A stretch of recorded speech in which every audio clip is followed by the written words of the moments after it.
Strictly speaking, there was just the one Passover, one time that God went through Egypt, striking the Egyptians with a terrible judgment and passing over the homes of the Hebrews, where they ate the Passover meal with their cloaks tucked into their belts, their sandals on their feet, and the blood of a lamb on their doorposts.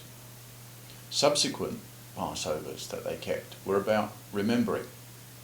Exodus 13 is all about remembering that they were slaves once and God set them free, remembering that God's mighty hand had punished Egypt but delivered them, remembering the importance of obedience in all that.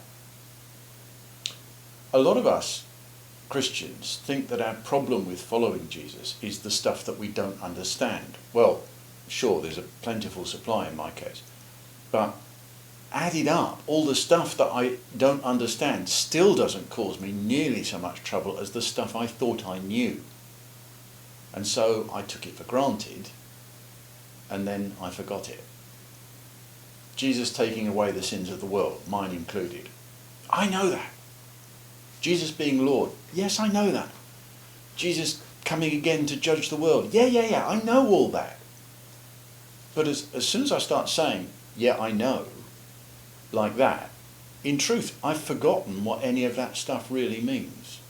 And that's because I've done that thing, that we did with a lot of our school exams.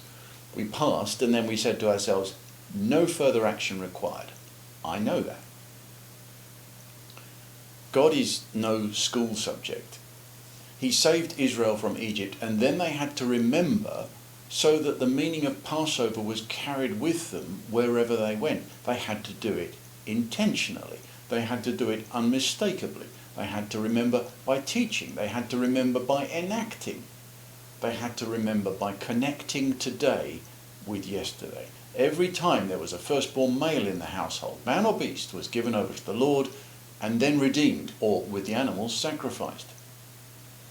What are we doing to remember the truth? Are we just hoping it sticks? It doesn't just stick if we don't commemorate it. If you read Deuteronomy 8, what happens is that if God's people don't remember who God is and what he has done for them, then inevitably they will look at his blessings and by misinterpreting them, they'll turn them into their own curses. In other words, they will look at the abundance and the freedom that he's led them into, and forgetting about him, they will congratulate themselves on their own achievement. And then pride and arrogance will grow from that delusion until eventually they will suffer the same fate as the other nations. Forgetfulness is fatal. Now, forgetfulness is not usually fatal. Thankfully, the consequences of forgetting things like your keys or somebody's name aren't usually particularly serious. But in this case, we're talking about forgetting what it means to be as a sinner in the presence of a holy God. Think of Leviticus 10, the deaths of Nadab and Abihu. 2 Samuel 6, 1-7, the death of Uzzah. Acts 5, 1-11, Ananias and Sapphira. Forgetfulness played its part in all these deaths. As C.S. Lewis put it in the Narnia Chronicles, Aslan is not a tame lion. When Israel remembered Passover, they were remembering that God's personal presence, his mighty hand, had been in Egypt that night, and that the only safety procedure for that kind of proximity to his holy presence is full and exact obedience. Going back finally to 1 Corinthians 11, we find what it is that we are to remember. The death of Jesus. How are we to remember it?